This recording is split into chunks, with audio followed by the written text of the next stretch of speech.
Hello student, welcome in chemistry classes. Chemistry classes के अंदर सभी स्टूडेंट का बहुत बहुत वेलकम है। बेटा आज हम स्टार्ट करने जा रहे हैं अपना पार्ट 12 और पार्ट 12 के अंदर एक नया टॉपिक स्टार्ट करने जा रहे हैं जिसका नाम है लिमिटिंग रिएजेंट। तो लेट्स नाउ अब हम स्टार्ट करते हैं अपना न्यू टॉपिक लिमिटिंग रिएजेंट। पहले बेटा अब स्टार्ट करते हैं कंसेप्ट ऑफ लिमिटिंग रिएजेंट, यानी कि लिमिटिंग रिएजेंट के कंसेप्ट को क्या करते हैं। सबसे पहले लिमिटिंग रिएजेंट के बारे में सीखते हैं कि लिमिटिंग रिएजेंट होता क्या है। स्टूडेंट आइए अब हम अपना कंसंट्रेट करें और एक नए टॉपिक को सीखने की कोशिश करते हैं, कंसेप्ट ऑफ लिमिटिंग रिएजेंट। तो सबसे पहले मैं आपको बताऊं कि जो लिमिटिंग रिएजेंट है ये वर्ड क्या शो करता है। आपने नाम सुना होगा ये लिमिटिंग रिएजेंट, और ये आपने दोनों वर्ड सुने होंगे 10th क्लास के अंदर। लिमिटिंग का मतलब होता है यानी कि स्मॉल अमाउंट, स्मॉल अमाउंट यानी कि बहुत छोटी सी क्वांटिटी के अंदर या स्मॉल अमाउंट के अंदर, ठीक है ना, जिसकी जो क्या होती है बिल्कुल लिमिट होती है, यानी कि ये जल्दी ख़त्म होने वाला होता है, जो जल्दी ख़त्म हो जाएगा। मतलब कोई भी चीज़ जिसकी लिमिट होगी वो जल्दी ख़त्म, एक ना एक टाइम पे वो ख़त्म हो जाएगा, और जिसकी लिमिट नहीं होती वो कॉरस्पॉन्डिंग रिएक्शन करता ही रहता है। तो सबसे पहले लिमिटिंग रिएजेंट से पता चला कि लिमिट का मतलब होता है स्मॉल अमाउंट। स्मॉल अमाउंट में मतलब क्वांटिटी जो होती है वो फिक्स होती है, वो लिमिट होती है। दूसरी बात, अगर मैं रिएजेंट की बात करूं तो रिएजेंट वो पार्ट होता है जो केमिकल रिएक्शन को इन्वॉल्व करने में मदद करता है। In which part of the chemical reaction, तो हम इसको लिख सकते हैं in which part of chemical reaction, in which part of chemical reaction, in which part of chemical reaction, in which part of chemical reaction they have the help, yeah, they help contribute of chemical reaction, contribute of chemical reaction. कहने का मतलब जो reagent होता है वो किसी भी chemical reaction का वो पार्ट होता है जिसको पूरी करने में मदद करता है, जिसको पूरा कंट्रीब्यूट करने में मदद करता है, उसी को हम रिएजेंट बोलते हैं। क्योंकि हम रिएजेंट के बिना तो कोई भी केमिकल रिएक्शन को पॉसिबल नहीं कर सकते, किसी भी केमिकल रिएक्शन को नहीं कर सकते। तो बेटा लिमिट का मतलब होता है स्मॉल अमाउंट, स्मॉल अमाउंट का मतलब होता है लिमिट, यानी कि इसकी क्या होती है फिक्स क्वांटिटी। और रिएजेंट का मतलब होता है in which part of chemical reaction they help contribute of chemical reaction, यानी कि वो पार्ट जो हमारे केमिकल रिएक्शन को कंट्रीब्यूट करने में क्या करता है, कंट्रीब्यूट करने में मदद करता है, उसको ही हम क्या बोलते हैं बेटा, रिएजेंट बोलते हैं। अब ये बात तो आपको टर्मिनोलॉजी से पता चल गई होगी। फिर मैं आपको सबसे पहले थ्योरी से पहले, डेफिनेशन से पहले मैं एक एग्जांपल से आपको समझाता हूँ। जैसे आपने एक एग्जांपल लिया कि मेरे पास ए है, ए और बी आपस में रिएक्शन करेंगे और रिएक्शन करने के बाद क्या बना लेंगे, C+D बना लेंगे। ए और बी आपस में क्या करेंगे, ए और बी आपस में रिएक्शन करेंगे और दोनों मिलकर के C+D बना लेंगे। अब ये जो मेरा A+B है, ये मेरा जो A+B है ना, इसको बोलेंगे रिएक्टेंट। क्या बोलेंगे बेटा, आप जानते भी हैं, इनको हम रिएक्टेंट बोलेंगे। और ये जो मेरा C और D है ना, इसको हम क्या बोलेंगे, प्रोडक्ट बोलेंगे, इसको हम प्रोडक्ट बोलेंगे। तो ऐसा देखो, अब यानी कि सपोज करो A और B, यानी कि अब इसमें देखो मैंने क्या लिया है, दो रिएक्टेंट लिए हैं, एक रिएक्टेंट A है और एक रिएक्टेंट B है, ठीक है ना। तो इसमें से ये जो रिएक्टेंट है ना, ये एक रिएजेंट की तरह बिहेव करेंगे। कैसे, यानी कि जब A जो है C+D प्रोड्यूस करेगा तो वो B की हेल्प से करेगा, B की हेल्प से करेगा, या B जो है C+D प्रोड्यूस करेगा वो A की हेल्प से करेगा। इसका मतलब कोई ना कोई फैक्टर, कोई ना कोई रिएक्टेंट जो है एक दूसरे रिएक्टेंट की आपस में मदद कर रहा है, और मदद करने के बाद एक नया प्रोडक्ट बन रहा है। मेरी बात समझ रहे हो बेटा, मैं बहुत आसान लैंग्वेज में समझा रहा हूँ। भाई ए जो चल रहा है, ए जो नया प्रोडक्ट बना रहा है वो बी के साथ मिलकर के बना रहा है, यानी कि बी जो है इस केमिकल रिएक्शन को करने में कंट्रीब्यूट कर रहा है। सपोज करो हम बी ना मान के, बी एक रिएक्टेंट है और बी ए के साथ मिलकर के C+D प्रोड्यूस कर रहा है। इसका मतलब क्या है, या तो ए बी की हेल्प कर रहा है या बी ए की हेल्प कर रहा है। इसका मतलब क्या है, कोई ना कोई जो है इस रिएक्शन को कराने में कंट्रीब्यूट कर रहा है जिससे कोई भी नया प्रोडक्ट बन जाए। और जो रिएक्शन के अंदर कंट्रीब्यूट करता है उसे ही हम क्या बोलते हैं बेटा, रिएजेंट बोलते हैं। सपोज करो इसमें बी कंट्रीब्यूट कर रहा है तो मैं बी को ही क्या नाम बोल दूंगा, बी को ही नाम दे दिया जाएगा बेटा रिएजेंट। बी को ही क्या नाम दे दिया जाएगा, बी को ही नाम दे दिया जाएगा रिएजेंट। मैं उस बी को रिएजेंट बोलूंगा। तो आपको समझ में आ गया कि रिएजेंट के बिना रिएक्शन तो पॉसिबल है ही नहीं, यानी कि 2 and 2 मोर रिएक्टेंट जो हैं वो आपस में जो रिएक्शन करते हैं तो उनमें से कुछ रिएक्टेंट एक रिएजेंट की तरह बिहेव करते हैं जिससे नया प्रोडक्ट बनाते हैं। मेरी बात समझ में आई, रिएजेंट ही आपस में मिलकर के क्या करते हैं, नया प्रोडक्ट बनाते हैं। तो यहां तक बात समझ में आई। अब बात आता है वर्ड लिमिटिंग रिएजेंट। अब रिएजेंट तो पता चल गया कि रिएजेंट जो है केमिकल रिएक्शन कराएंगे, इनके बिना केमिकल रिएक्शन नहीं होगी, इनके बिना केमिकल इक्वेशन नहीं होगी। बट वर्ड यूज हो रहा है लिमिटिंग रिएजेंट। इसका मतलब रिएजेंट की जो क्वांटिटी होगी ना वो फिक्स होगी। उसको कैसे करेंगे मैं आपको बताऊंगा। जैसे एक और एग्जांपल से मैं समझा दूं। यहाँ पे एक और एग्जांपल देखिए बेटा, जैसे मेरे पास बन गया, दोबारा से मैं ले लूं a plus B 2 gives x plus Y. मतलब a और b ने क्या दे दिया, x और y दे दिया। तो a को भी मैं एक रिएक्टेंट मान लूं, a को भी क्या मान के चलूंगा बेटा, रिएक्टेंट है, और b को भी रिएक्टेंट है। आप तो रिएक्टेंट ही बोलेंगे ना, यानी कि दोनों रिएक्टेंट एक दूसरे के साथ मिलेंगे, एक दूसरे के साथ मिलेंगे तब जाकर के एक नया प्रोडक्ट बनाएंगे। तो इसी वजह से a भी रिएक्टेंट है और b भी रिएक्टेंट है। तो आप बोलोगे सर मैं रिएजेंट कब कहूंगा कि भाई देखो A जो है वो B के बिना XY नहीं बना सकता, तो B जो है एक रिएजेंट की तरह बिहेव करेगा। दूसरी बात, B जो है A के बिना XY नहीं दे सकता, इसका मतलब A भी एक रिएजेंट, यानी कि दोनों रिएक्टेंट जो हैं एक अपने अपने रिएजेंट की तरह बिहेव करेंगे। बात समझ में आई। तो यहां तक मैंने देखा A भी रिएक्टेंट है, B भी रिएक्टेंट है, और यहां पे जो XY है वो मेरा क्या है बेटा, वो मेरा प्रोडक्ट है। वो क्या है, प्रोडक्ट। तो जैसे ही मैं ये कोई भी केमिकल इक्वेशन कर रहा हूं या इस केमिकल इक्वेशन को करूंगा तो इस केमिकल इक्वेशन में प्रोडक्ट को बनाते टाइम जौन सा रिएक्टेंट सबसे पहले खत्म हो जाएगा या जौन सा रिएक्टेंट सबसे पहले यूज हो जाएगा उसको हम क्या बोलेंगे, लिमिटिंग रिएजेंट। क्या बोलेंगे बेटा, लिमिटिंग रिएजेंट। जैसे मैंने देखा कि भाई A की क्वांटिटी ले ली, B की क्वांटिटी ले ली, तो A और B परस्पर मिलकर कॉरस्पॉन्डिंग होकर X और Y बना रहे हैं। तो X और Y बनाते टाइम इनमें से जौन सा सबसे पहले खत्म हो जाएगा या सबसे पहले यूज कर लिया जाएगा वही हमारा लिमिटिंग रिएजेंट होता है। इस बात का ध्यान रखना बेटा, क्या होता है वो, लिमिटिंग रिएजेंट। तो जैसे ही सपोज करो ये केमिकल रिएक्शन चल रही थी और इस केमिकल रिएक्शन के चलते टाइम में मैंने देखा कि जो B है वो B जो है सबसे पहले यूज हो गया, तो B का तो यूज कर लिया 100% और अभी तक A का यूज हुआ है 70%। तो सबसे पहले यूज किसका हो गया, B का यूज हो गया। तो B का 100% यूज हो गया, इसी वजह से B जो हो जाएगा वो हमारा लिमिटिंग रिएजेंट हो जाएगा। अब मेरी बात और भी अच्छे से समझ में आई होगी कि कोई भी केमिकल इक्वेशन के टाइम पे, कोई भी केमिकल इक्वेशन के टाइम पे जो सबसे पहले यूज हो जाएगा, मेरी बात ध्यान रखना, कोई भी केमिकल इक्वेशन के टाइम पे जौन सा रिएक्टेंट सबसे पहले खत्म हो जाएगा या जौन सा रिएक्टेंट सबसे पहले यूज हो जाएगा उसी रिएक्टेंट को बोलेंगे बेटा लिमिटिंग रिएजेंट। क्या बोलेंगे बेटा उसे हम, लिमिटिंग रिएजेंट। That's clear. अब इसकी डेफिनेशन से चलते हैं आगे की तरफ कि लिमिटिंग रिएजेंट होता क्या है।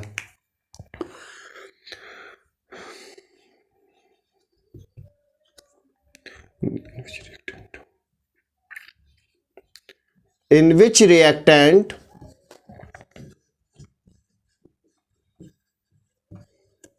in the chemical equation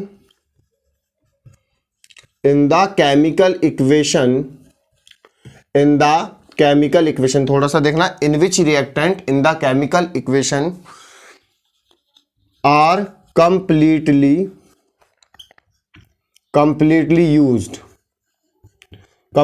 used, in which reactant in the chemical equation are completely used, that is called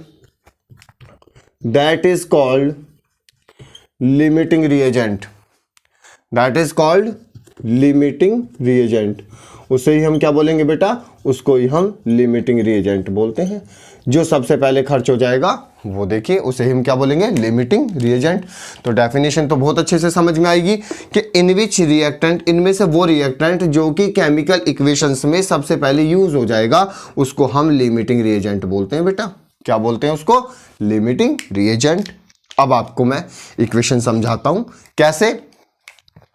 जैसे मैंने माना आपने लिया, मैंने देखा कि ए, उसी को लेंगे a plus B two gives c plus D. मेरी बात समझ में आ रही है। तो मैंने देखा यहां पे मैंने a के कितने मोल ले लिया, a का सपोज करो 2 मोल मैंने आपको यहां ले लिए, b के 3 मोल ले लिए, b के 3 मोल ले लिए, तब जाकर के c के 2 मोल बने और d के 1 मोल बना, d का 1 मोल बना। तो देखिए सबसे पहले डी का 1 मोल बना। तो फिर ध्यान से समझना पहले मेरी क्या बात है कि ए बी दोनों रिएक्टेंट हैं, सी और डी दोनों प्रोडक्ट हैं। तो जब मैं ए का 2 मोल यूज करता हूं, बी के 3 मोल यूज करता हूं, तो ये दोनों मिलकर के सी के 2 मोल देते हैं और डी का 1 मोल देते हैं। तो देखिए ए के जो 2 मोल हैं, ए के जो मैंने यहाँ पे 2 मोल यूज किए हैं उसने कंप्लीटली डिजोल्व होके सी के 2 मोल बना लिए, मतलब अपने तो पूरे खर्च कर दिए। बी के 3 मोल में से मैंने देखा, बी के 3 मोल में से डी का 1 ही मोल बना है। इसका मतलब बी के पास अभी अपने मोल बचे हैं कि नहीं बचे, बी के पास अपने मोल बचे हैं। कंप्लीटली कौन खर्च हो गया, ए खर्च हो गया। मेरी बात ध्यान से समझना भाई। आपने देखा यहां सबसे पहले आप ऐड भी करके देख सकते हैं अगर आप में नहीं समझ में आया। भाई ए के 2 मोल हैं, जो आपने ए रिएक्टेंट लिया है उसके 2 मोल हैं, बी जो है उसके 3 मोल हैं। जब ए और बी आपस में रिएक्शन करते हैं तो सी के 2 मोल बना रहे हैं और डी का 1 मोल बना रहे हैं। तो देखा कि ए ने अपने 2 मोल से सी के 2 मोल बना लिए, पर बी ने अपने 3 मोल से डी के 1 मोल बनाए हैं। इसका मतलब कंप्लीटली खर्च बी जो है वो अभी 100% यूज नहीं हुआ, यानी कि बी अभी 100% यूज नहीं हुआ। 100% कौन यूज हुआ है, 100% यूज हुआ है ए, क्योंकि ए के कितने मोल आ गए, ए के मोल आ गए 2 मोल। ए के कितने मोल आ गए, ए के हमारे आ गए 2 मोल। तो ए के 2 मोल ने क्या बना लिया, ए के 2 मोल ने सी के 2 मोल बना लिए। ए के 2 मोल ने क्या बना लिया बेटा, सी के 2 मोल बना लिए। मतलब ए का हमारा 100% क्या हो गया, ए का हमारा 100% कंजप्शन हो गया। और जिस रिएक्टेंट का 100% कंजप्शन हो जाता है उसी को ही क्या बोलते हैं बेटा, लिमिटिंग रिएजेंट। क्या बोलते हैं उसे, लिमिटिंग रिएजेंट। तो इन दिस रिएक्शन या in this chemical equation A is 100% consumption, A is 100% in this reaction, A is 100% consumption। जो इस रिएक्शन के अंदर जो A है वो 100% कंजप्ट हो चुका है, वो 100% कंजप्शन हो चुका है उसका। So that is called A is limiting reagent, that is called a is limiting reagent. इसी वजह से बेटा ए को क्या बोलेंगे, ए को हम लिमिटिंग रिएजेंट बोलेंगे। ए को क्या बोल देंगे बेटा, ए को लिमिटिंग रिएजेंट। कर लोगे ना, यानी कि ए का कंजप्शन क्या हो गया, ए का कंजप्शन जल्दी हो गया, इसलिए वो पूरा का पूरा क्या बन गया, उसने पूरा का पूरा रिएक्टेंट हमारे प्रोडक्ट में कन्वर्ट हो चुका है, पूरे मोल यूज हो चुके हैं, वो बी के कंपैरिजन में जल्दी खत्म हुआ है। इसी वजह से ए को क्या नाम दे दिया, लिमिटिंग रिएजेंट। यानी कि इस रिएक्शन में जो ए है ना वो हमारा क्या है बेटा, LR लिमिटिंग रिएजेंट। वो यानी कि वो स्मॉल क्वांटिटी के अंदर था। मेरी बात समझ में आई। इस तरीके से आप सबसे पहले इसको नोट कीजिए, फिर हम आगे स्टार्ट करते हैं। देखिए बेटा, अब इस वाले एग्जाम्पल के अंदर चलते हैं। सबसे पहले हमारे पास एक एग्जाम्पल दिया है a + 2b to gives c + 2d। यानी कि अगर मैं इसकी बात करूं, यहां पे जो a और b है, ये a, 2b जो हमारे किसकी तरह बिहेव करेंगे, एक रिएक्टेंट की तरह बिहेव करने वाले हैं, और C, 2D जो हैं वो हमारे प्रोडक्ट की तरफ काम करने वाले हैं, यानी कि वो हमारे प्रोडक्ट की तरह काम करेंगे। तो इसमें जो भैया कहने का मतलब है, सबसे पहले मैं आपको बताऊंगा कि A और 2B मिलकर के C+2D बना रहे हैं। क्लियर? यानी कि A+2B मिलकर के C+2D बना रहे हैं। अब देखिए कैसे कि जब मैं A के 3 मोल को यूज करता हूं, जब मैं A के 3 मोल को यूज करता हूं तथा साथ में B के 9 मोल को यूज करता हूं, तो C के मोल अभी मुझे पता नहीं है, D के मोल भी नहीं पता कि कितने बनते हैं, वो मुझे बनाने हैं। ठीक है, तो रिएक्शन के अकॉर्डिंग देखिए कि जब मैं A के 3 मोल को यूज कर रहा हूं, मेरी बात समझना, A के 3 मोल को यूज कर रहा हूं और 2B के 9 मोल को यूज कर रहा हूं, तब जाकर के यानी कि ये दोनों मिलकर के C बना रहे हैं और C के 3 मोल बनेंगे। C के कितने मोल बने? क्योंकि आप क्या कहता है, नंबर ऑफ मोल्स कैसे इक्वल होने चाहिए, यानी कि सबसे पहले C के 3 मोल बनेंगे, साथ में D के कितने बनेंगे, यानी कि 2 × 3 यानी कि 6 मोल बनेंगे। इतने मोल बन रहे हैं। अब इसको ध्यान से समझना कि भाई A ने अपने 3 मोल दिए, B ने अपने 9 मोल दिए, तब जाकर के C के 3 मोल बने और D के 6 मोल बने। मेरी बात समझ में आ गई? अब आपको इन दोनों में से, चलो वो तो प्रोडक्ट है, उनसे तुम्हें कोई लेना देना नहीं है, अभी आपको A और B में से आइडेंटिफाई करना है कि कौन सा इनमें से लिमिटिंग रिएजेंट है। यानी कि A और B में से आपको आइडेंटिफाई करना है कि कौन सा लिमिटिंग रिएजेंट है। तो आपने देखा जब मैंने A को यूज करना शुरू किया तो A ने बनाया C, तो A ने अपने 3 मोल दिए तो C को भी अपने 3 मोल चले गए। A ने अपने 3 मोल लगाए और C को अपने 3 मोल दे दिए, तो इसके पास कोई मोल बचा कि नहीं बचा? तो नहीं, 3 रिएक्टेंट के 3 मोल यूज करे, 3 ही प्रोडक्ट में कन्वर्ट हो गए, यानी कि 3 - 3 = 0। क्लियर? बट मैं B की बात करूं, यहां पे देखिए B ने बनाया 2D, तो B ने अपने 9 मोल यूज करे और 2D में बने 6 मोल। मेरी बात ध्यान से समझना, B ने अपने 9 मोल यूज करे, 2D ने बनाए 6 मोल। इसका मतलब इसके पास तो नंबर ऑफ मोल्स बचेंगे कि नहीं बचेंगे? तो 9 मोल इसके रिएक्टेंट के थे, प्रोडक्ट में 6 मोल बने, तो यानी कि यहां पे बचा मेरा 3 मोल, यानी कि यहां पे मेरे 3 मोल बचे। इसका कहने का मतलब क्या है? इसका कहने का मतलब स्टूडेंट्स ये है कि जो A है वो कंप्लीटली कंजप्ट हो चुका है C के अंदर, यानी कि 3 मोल उसके पास थे, उसने अपने तीनों के तीनों यूज कर लिए, जबकि B के पास 9 मोल थे, उसने अपने 6 मोल को ही यूज किया है बेटा। तो उसके पास बचा कितना? 3 मोल बचे। कितने मोल बचे? 3 मोल। इसका मतलब A और B में से सबसे पहले कौन खत्म हुआ होगा? A खत्म हुआ होगा, क्योंकि A के पास नंबर ऑफ मोल्स की क्वांटिटी क्या थी? कम थी। इसके पास 3 मोल थे, उसके पास 9 मोल थे, 9 में से 6 देकर भी उसके पास 3 मोल बचे, पर लेकिन इसके पास तो कोई मोल नहीं बचा, और जिसके पास कोई मोल नहीं बचा इसका मतलब उसकी क्वांटिटी बची ही नहीं, यानी कि उसकी सारी की सारी क्वांटिटी किस में कन्वर्ट हो गई? प्रोडक्ट में कन्वर्ट हो गई। इसका मतलब A पहले खत्म हुआ है। इसका मतलब यहां पे जो A है वो लिमिटिंग रिएजेंट है। वो क्या है बेटा? Limiting reagent. अब यहां पे इसके हम अंदर लिख देंगे where A is limiting reagent. मेरी बात समझ में आई? A is limiting reagent. A जो है बेटा वो लिमिटिंग रिएजेंट होगा, यानी कि जो सबसे पहले खत्म हो जाएगा वो हमारा क्या होगा बेटा? Limiting reagent. आपको पता चल रहा है? आप बहुत से कंफ्यूज होंगे, सर आपने ऐसे कैसे माइनस किया? आप कुछ नहीं बेटा, जब आप रिएक्टेंट से प्रोडक्ट बन रहे हैं या रिएक्टेंट से प्रोडक्ट बना रहे हो तो उसमें प्रोडक्ट के अंदर आने वाले जो मोल है ना, बनने वाले मोल, वो रिएक्टेंट के मोल में से माइनस करके देख लीजिए। देखो अब सोचोगे, तुमने बोला होगा कि अच्छा सर A के 3 मोल, C के 3 मोल, तो 3 में से 3 माइनस कर दिया 0।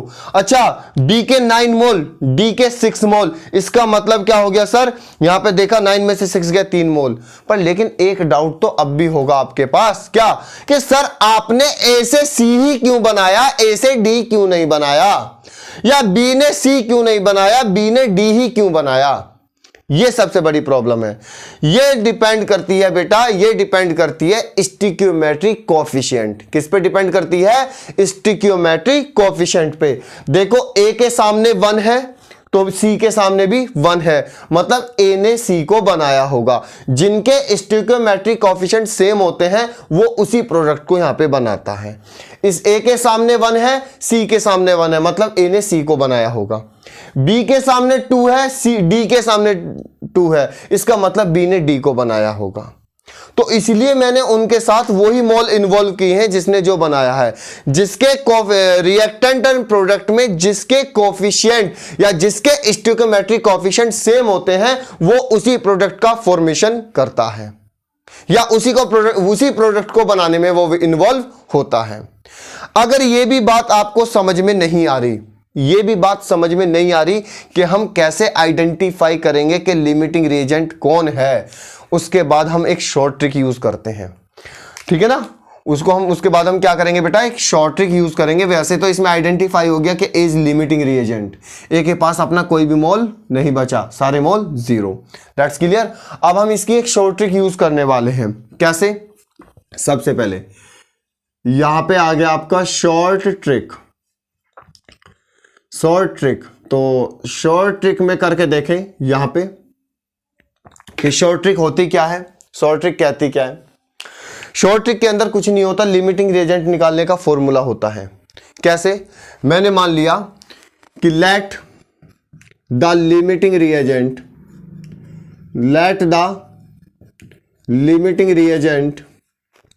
एक्स, लिमिटिंग रिएजेंट एक्स के लिमिटिंग रिएजेंट को मैं एक्स मान लूं, वाई भी मान सकते हैं। तो इसके लिए फॉर्मूला होता है कि X is equal to given moles. बेटा लिमिटिंग रिएजेंट तो आप किसका निकालोगे, रिएक्टेंट का निकालोगे। गिवन मोल्स भी हो सकता है बेटा, मास भी हो सकता है, वॉल्यूम भी हो सकता है। मेरी बात ध्यान से समझना, कोई भी, क्योंकि मैं तीनों के बीच में रिलेशन पढ़ा भी चुका हूं स्टोइकियोमेट्री के अंदर।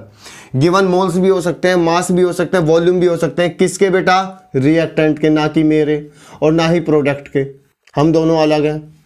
अपॉन यहां पे नीचे क्या आने वाला है, स्टोइकियोमेट्रिक कोएफिशिएंट, इसको बोलेंगे यहां पे स्टोइकियोमेट्रिक कोएफिशिएंट। बस ये फॉर्मूला लगा लेना, आंख मीच के आप किसी का भी एलआर निकाल सकते हैं। इससे हम अपना एलआर इस तरीके से निकाल सकते हैं, इसे बॉक्स में बंद कर सकते हैं। इसको बोलते हैं स्टोइकियोमेट्रिक कोएफिशिएंट, ठीक है। अब मैं आपको अप्लाई करके जरूर दिखाऊंगा। अब आप निकाल करके देखेंगे। देखो एक्स ए का भी निकालेंगे, बी का भी निकालेंगे। मैं आपसे बता दूं अलग अलग रिएक्टेंट का अलग अलग निकालेंगे। जैसे ए है, बी है, सी है, जितने रिएक्टेंट आपको देगा उतनी बार आपको एक्स निकालना है, पहला कंसेप्ट कि स्टेप जब ये फॉर्मूला लगाओगे X is equal to given moles या मास या वॉल्यूम ऑफ रिएक्टेंट, यानी कि रिएक्टेंट का ही वॉल्यूम चाहिए या रिएक्टेंट का मास चाहिए या रिएक्टेंट के मोल्स चाहिए, अपॉन स्टोइकियोमेट्रिक कोएफिशिएंट, यानी कि अपॉन में क्या होना चाहिए, स्टोइकियोमेट्रिक कोएफिशिएंट। क्लियर? वो मैं अभी आपको अप्लाई करके दिखाऊंगा। जैसे सपोज करो इस रिएक्शन के अंदर, एग्जांपल के अंदर मान के चलूं आपके पास दो रिएक्टेंट है ए और बी। इसका एक्स निकाला तो मेरे पास आ गया एक्स ए और इसका बी निकाला तो मेरे पास आ गया एक्स बी। निकल गया। ए का निकालेंगे एक्स ए, बी का निकालेंगे एक्स बी। अगर सपोज करो, यहां ध्यान से समझना, अगर एक्स ए की वैल्यू एक्स बी से छोटी हो गई, अगर एक्स ए की वैल्यू एक्स बी से छोटी आ गई, इसका मतलब यहां पे जो एक्स ए है ना वो एल आर है, लिमिटिंग रिएजेंट है। वो आपको मैं भी प्रूफ भी करके दिखाऊंगा।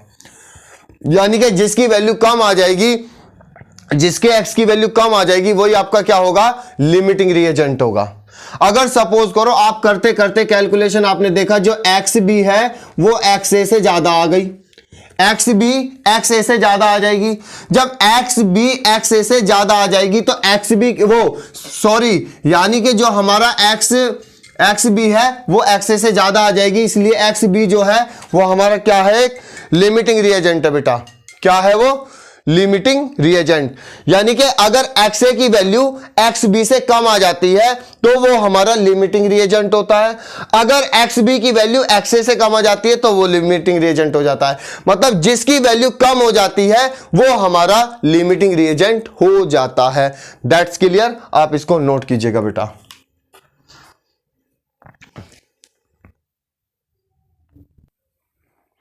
तो लेट्स नाउ बेटा करें स्टार्ट। आपको शॉर्ट ट्रिक का फॉर्मूला याद आ गया होगा कि x is equal to X क्या लगाना है कि गिवन मोल्स, यानी कि गिवन मोल्स किसके मोल्स होगा, या वॉल्यूम होगा या मास होगा, और ये होंगे किसके, रिएक्टेंट के, अपॉन स्टोइकियोमेट्री कोफिशिएंट। स्टोइकियोमेट्री यानी कि यहां पे आ जाएगा इसको मैं स्टोइकियोमेट्री कोफिशिएंट, ये फॉर्मूला लगा लेना बस। अब इस फॉर्मूले को यूज करके दिखा रहा हूं, और जिसमें x, जिसके लिए x की वैल्यू कम आ जाएगी ना बेटा, वही आपका लिमिटिंग रिएजेंट होगा।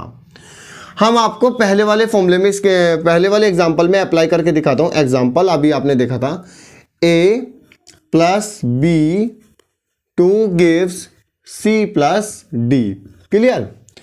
तो मैंने देखा था a plus 2b 2 gives 2d, यही रिएक्शन थी।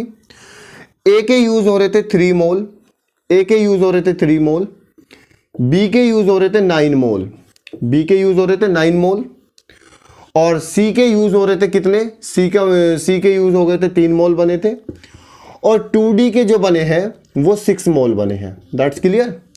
मैं पहली वाली कैलकुलेशन के अकॉर्डिंग बताऊं, जब आपने इसने 3, यहां पे 3 मोल है और यहां भी 3 मोल है, तो इसके पास कितना बचा, 3 - 3 इज इक्वल टू 0। बट लेकिन यहां पे इसके 9 मोल है, यहां पे 6 मोल है, तो 9 - 6 इज इक्वल टू 3 मोल। इसका मतलब a बिल्कुल 0 है, ये बचा हुआ है। तो आपने बता दिया था कि a इज LR, ये तो आपने इस तरीके से बताया था।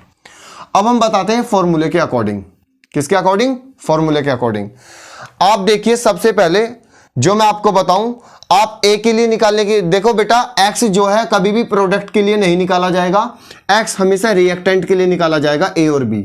तो रिएक्टेंट मेरे क्या है, a और b। कल यहां पे x और y भी हो सकता है, cd भी हो सकता है, कुछ भी हो सकता है, अदर रिएक्टेंट भी हो सकते हैं। तो a और b के लिए मैं x निकालूंगा। तो मैंने a के लिए सपोज करो x a मान लिया, XA मान लिया, तो XA is equal to given moles, volume या मास। तो मुझे बताइए यहां पे मोल्स गिवन है या वॉल्यूम गिवन है या मास गिवन है, मोल्स गिवन है। तो A के कितने मोल्स है बेटा, A के मोल्स है 3।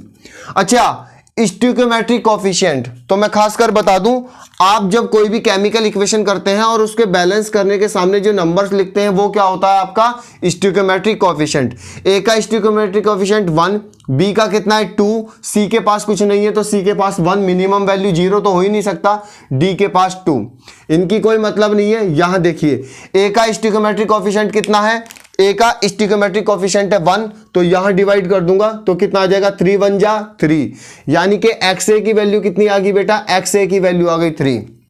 उसके बाद अगर मैं यहां की बात करूंगा B, अगर B की बात करूंगा तो B के लिए निकल जाएगा XB, B के लिए क्या निकल जाएगा, XB। अब XB is equal to B के लिए नंबर गिवन मोल्स, तो B के लिए कितने मोल है बेटा, 9 मोल है, B के लिए 9 मोल है। अब B का स्टोइकियोमेट्रिक कोफिशिएंट कितना है 2, तो मैं यहां 2 से डिवाइड करूंगा तो आ रहा है 4.5, कितना आ रहा है बेटा 4.5। तो यहां आपका निकल के आ गया जो XB है वो XB कितना आ गया 4.5। That's clear. तो आपने देखा XA इज इक्वल टू कितना आ गया 3 और XB इज इक्वल टू कितना आ गया बेटा 4.5। इसका मतलब आपने देखा कि X is very very less than XB, यानी कि XA की वैल्यू जो है वो XB से कम है। भाई XA 3 है, XB 4.5 है, तो XA की वैल्यू कम है। जो XA की वैल्यू कम है यानी कि XA is very very less than XB, और जिसकी वैल्यू कम होती है, मैंने यही बोला था, जिसके लिए X की वैल्यू कम होती है वही आपका क्या होता है, लिमिटिंग रिएजेंट। यानी कि यहां पे जो है A के लिए जो आया है वो XA कितना आया है, A के लिए XA आया है 3 और B के लिए XB आया है आपका 4.5।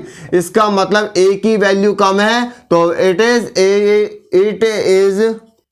ए limiting reagent. A is LR। यहाँ पे जो ए है वो हमारा क्या है, एक लिमिटिंग रिएजेंट है। ए क्या आ गया आपका, एक लिमिटिंग रिएजेंट।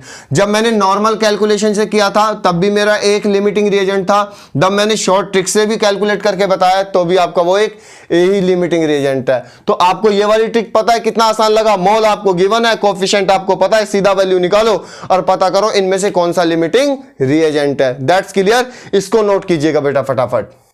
आगे एग्जांपल करते हैं बेटा। अब हम क्वेश्चन स्टार्ट करते हैं लिमिटिंग रिएजेंट से रिलेटेड। जो भी लिमिटिंग रिएजेंट से क्वेश्चन पूछे जाते हैं उसे देखिए। सबसे पहले आपके पास क्वेश्चन है, पहला क्वेश्चन ये लिखा हुआ है कि विच ऑफ द फॉलोइंग या which of the limiting reagent in the reaction, कि इस वाली रिएक्शन के अंदर कौन लिमिटिंग रिएजेंट है, जिसमें दिया है A + 5B to gives C + 3D, given 10 mol of A and 10 mol of B। यानी कि आपके पास एक केमिकल रिएक्शंस है, यानी कि केमिकल इक्वेशंस है, और केमिकल इक्वेशंस के मोल्स दिए गए हैं, मोल्स आपको दिए गए हैं। तो उसके अंदर आपको बताना है कि इनमें से कौन सा लिमिटिंग रिएजेंट है। तो करने का, ऐसे क्वेश्चन को करने का तरीका, आप सबसे पहले जो रिएक्शन है, सबसे पहले कितना A + 5B to gives C + 3D। Good बेटा, कितना A + 5B, यानी कि A + 5B to gives C + 3D। बिल्कुल बिल्कुल बिल्कुल, यानी कि A और B ने मिलकर के C और 3D को मिलाया है। अब आपने कोई भी केमिकल इक्वेशन यहाँ पे रखी, तो आपको पता है ये जो 5 है, ये 3 है, या C के सामने 1 है या A के सामने 1 है, ये तो स्टोइकोमेट्रिक कोफिशिएंट होते हैं। अब उसने क्या दिया है, सबसे पहले क्वेश्चन में ये कर दिया गया है कि मेरे पास जो है A के 10 मोल दिए गए हैं, A के 10 मोल्स दिए जा रहे हैं, A के 10 मोल दिए जा रहे हैं, और B के भी कितने दिए जा रहे हैं, 10 मोल्स। अब यानी कि A और B के 10 मोल्स दिए जा रहे हैं। मुझे ये नहीं पता कि C के कितने मोल बनेंगे और D के कितने मोल बनेंगे, मुझे वो लेना देना भी नहीं है। सीधा इसके लिए मुझे क्या निकालना है, लिमिटिंग रिएजेंट। तो A के हमारे पास कितना मोल है बेटा, 10 मोल। B के कितने मोल है, 10 मोल्स। तो आप इसके अंदर से देखेंगे कि कौन सा इनमें से ऐसा रिएक्टेंट है, इनमें से ऐसा कौन सा रिएजेंट है जो C और D को बनाने के लिए कंप्लीट यूज हो जाएगा।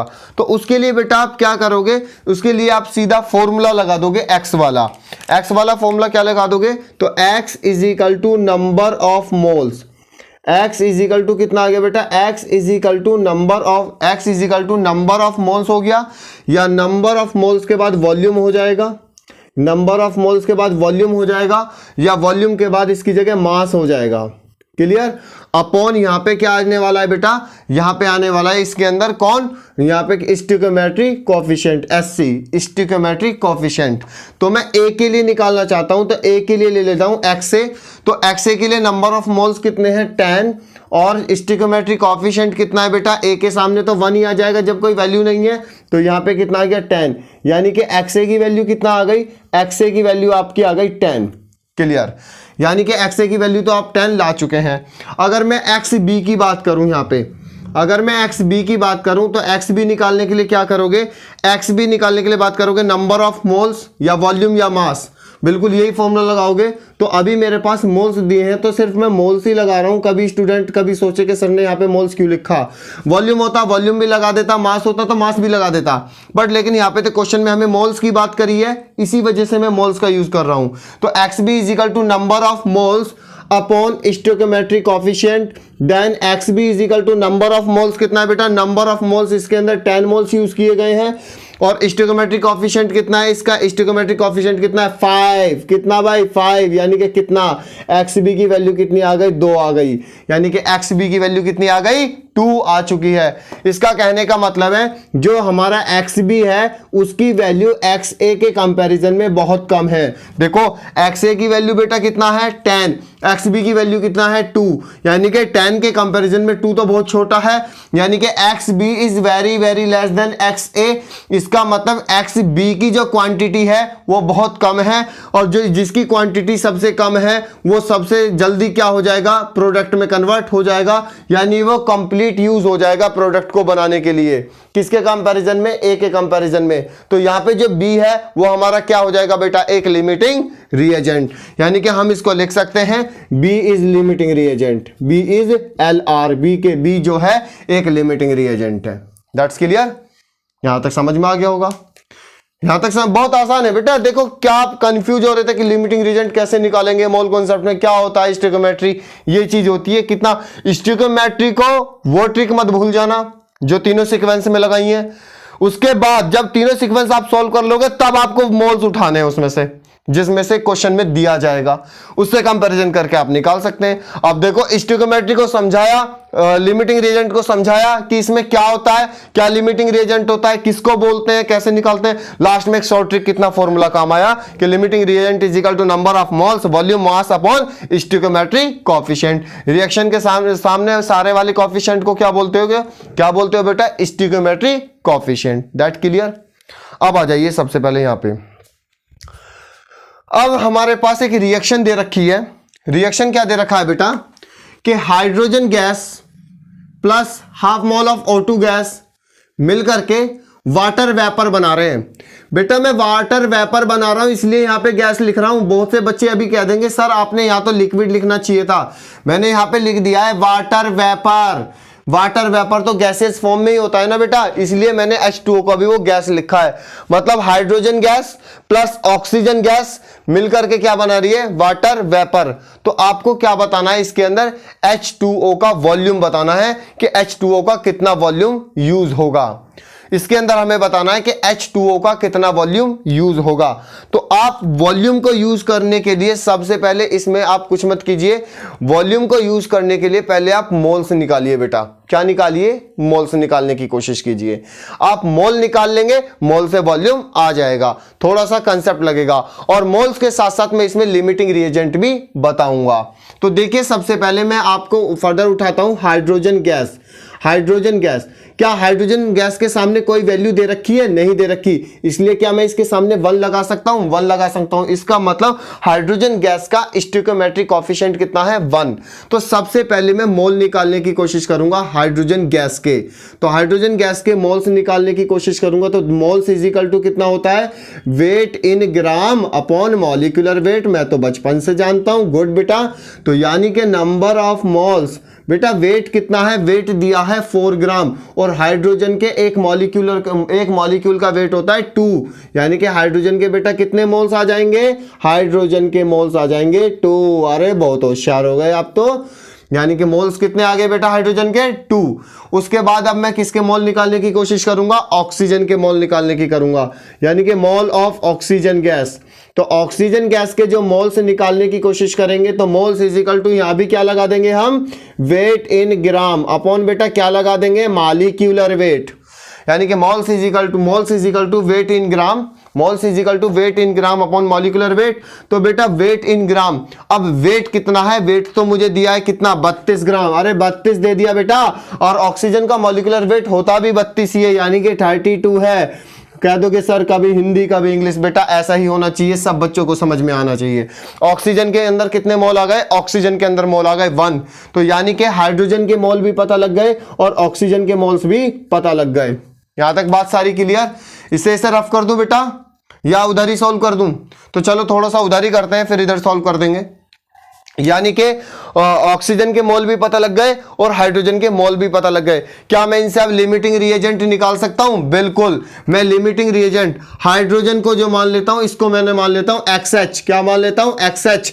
तो XH इज इक्वल टू मोल दिए हैं, moles upon stoichiometry coefficient, that better. बहुत अच्छे बेटा, मोल्स कितना निकाल के लेके आए आप, 2। और स्टोइकियोमेट्री कोएफिशिएंट कितना है, स्टोइकियोमेट्री कोएफिशिएंट है 1। अरे बेटा XA की वैल्यू कितनी आ गई, XA की वैल्यू आ गई 2। गुड बेटा गुड। XA की वैल्यू इतने फास्ट सीख जाना बेटा न्यूमेरिकल करना। XA की वैल्यू कितनी आ गई, 2 आ गई। चलो ठीक है, अब मैं इसके लिए X भी निकालना चाहूं, यानी कि XO2, यानी कि इसके लिए मैं निकालना चाहता हूं लिमिटिंग रिएजेंट XO2, यानी कि तो H हो गया था, यहां पे मैं O2 के लिए लेना चाहता हूं। तो O2 के लिए सबसे पहले हम क्या लेंगे, मोल्स। मोल्स के बाद स्टोइकियोमेट्री कोएफिशिएंट, बेटा मोल्स कितना निकल के आया था 1, और स्टोइकियोमेट्री कोएफिशिएंट कितना है 1/2, 2 पर चला जाएगा क्या, यानी कि XO2 कितना आ जाएगा, XO2 2। अरे यार XA भी 2 है, XO2 भी 2 है, यानी कि दोनों की वैल्यू सेम है, इसलिए मतलब दोनों के दोनों क्या है, एक लिमिटिंग रिएजेंट है। दोनों के दोनों इसके अंदर क्या है बेटा, ये लिमिटिंग रिएजेंट। देखिए फटाफट क्वेश्चन, चैप्टर चलने वाला है बिल्कुल खतरनाक आकार पे। इसके बाद में कंसंट्रेशन पढ़ाने वाला हूं, मोलरिटी मोललिटी। ठीक है, तो यानी कि इसके अंदर देखो सबसे पहले मोल्स निकाले, हाइड्रोजन के मोल्स निकाले, क्योंकि मोल्स तो मुझे पता ही नहीं थी ना, अब की बार तो मास दिया था, तो मास से पहले मैंने मोल निकाला, ऑक्सीजन के मास से मोल निकाला। मोल देते ही मुझे समझ में आ गया मैं लिमिटिंग रिएजेंट फाइंड करूंगा। तो एक्स हाइड्रोजन के लिए मान लिया XH, ऑक्सीजन के लिए मान लिया XO2। XH कितना आ गया 2, XO2 कितना आ गया 2, इसका मतलब दोनों की वैल्यू सेम है, दोनों की वैल्यू सेम है, तो XA इज इक्वल टू भी कितना आ गया 2 और XH भी कितना आ गया 2, यानी कि दोनों की दोनों क्या है, दोनों के दोनों सेम है, इसका मतलब both are limiting reagent, both are limiting reagent, बिल्कुल गुड, यानी कि दोनों लिमिटिंग रिएजेंट है, इसमें कोई भी आइडेंटिफाई नहीं कर सकते। अब मुझे थोड़ा सा स्टोइकियोमेट्री लगाना पड़ेगा, अब लगाते हैं स्टोइकियोमेट्री दोबारा रिएक्शन लगा करके, क्योंकि अब मोल की पता लग गई ना बेटा, तो मोल से पता लग गई, देखो hydrogen gas plus half coefficient में ऑक्सीजन गैस तो गिव्स वाटर वेपर, मैं वाटर नहीं बोल रहा बेटा, वाटर वेपर लिख भी दूंगा, कभी आप भूल जाए, वाटर वेपर गैसेस फॉर्म में ही होता है। अब हाइड्रोजन गैस का मोल कितने आए, हाइड्रोजन गैस का मोल जल्दी फटाफट, हाइड्रोजन गैस के अंदर कितने मोल आए, 2 मोल आए, और ऑक्सीजन गैस के अंदर कितना मोल आया था, ऑक्सीजन गैस का मोल कितना आया था 1 मोल। अब वाटर का मोल्स अभी मुझे पता ही नहीं है, यहाँ पे अभी मैं मान के चल रहा हूँ वाटर का 1 मोल्स है।